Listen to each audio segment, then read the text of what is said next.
জানেন, প্রধানমন্ত্রী শেখ হাসিনা আজ রাষ্ট্রপতির কাছে পদত্যাগপত্র জমা দিয়েছেন এবং আমি তা গ্রহণ করেছি।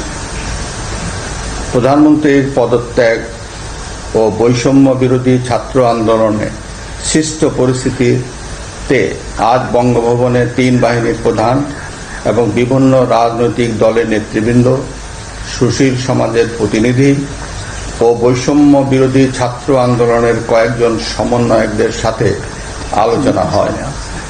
শুরুতেই সেনাপ্রধান বিরাজমান সার্বিক পরিস্থিতি ও রাজনৈতিক দলগুলোর সাথে তার আলোচনা সম্পর্কে আমাকে অবহিত করেন।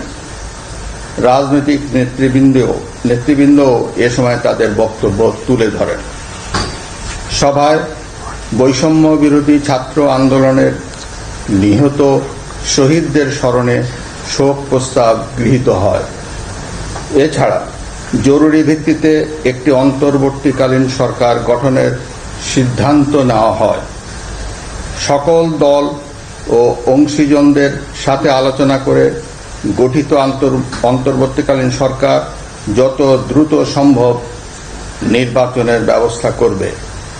বৈষম্য বিরোধী ছাত্র আন্দোলন ও বিভিন্ন মিথ্যা মামলায় আটক সহ সকল বন্দীদের মুক্তি দেওয়া হবে।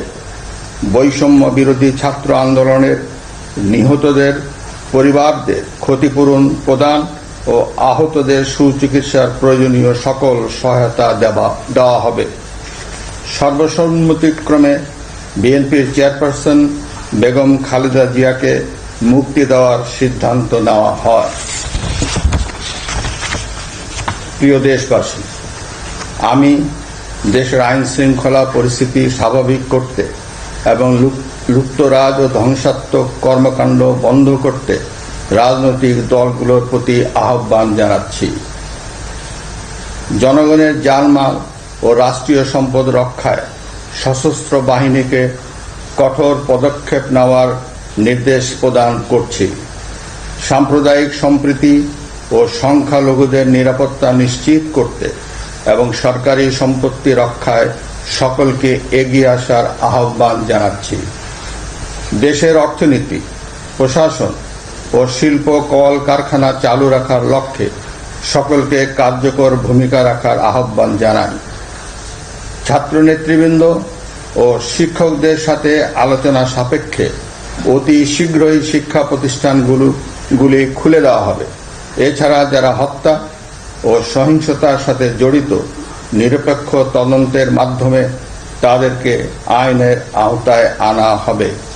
গণপ্রজাতন্ত্রী বাংলাদেশের সংবিধান অনুযায়ী অনতি বিলম্বে বর্তমান সংসদ বিলুপ্ত করা হবে। দেশের সকল অফিস আদালত আগামীকাল থেকেই স্বাভাবিকভাবেই চলবে।